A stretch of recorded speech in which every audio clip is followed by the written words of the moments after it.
Tumemkamata Bwana Fahad Bakari ambaye jina maarufu anaitwa Matala.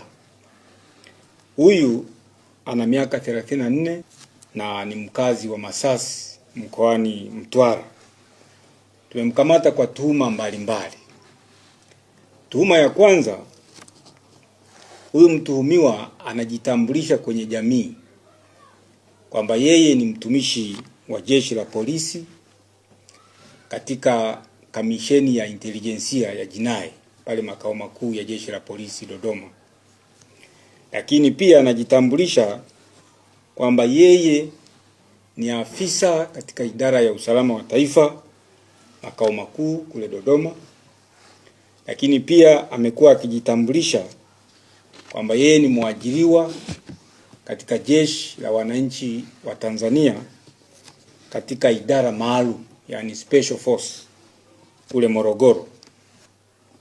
Huyu mtuhumiwa amefanya utapeli wa shilingi milioni 36,679,500 kutoka kwa wazazi mbalimbali kule Mtwara.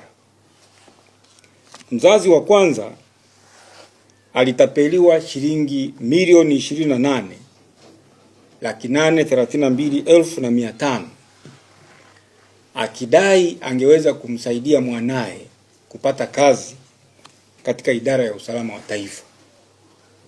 Mzazi wa pili wa kule mkoani Mtwara alitapeliwa shilingi milioni 2,887,000.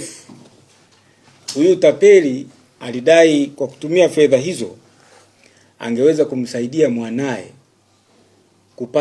kupata nafasi ya ajira katika idara ya maendeleo ya jamii mkoani Tanga. Na mzazi wa tatu alitapeliwa shilingi milioni 4,960,000 kwa madai kwamba angemsaidia mwanae kupata kazi katika idara ya usalama wa taifa. Hayo yote, madai yote hayo ni uongo. Tumebaini kwamba anaongopa, wala si mwajiriwa katika idara yoyote ya serikali, bali amekuwa akitumia utambulisho huo kuwatapeli wananchi wetu.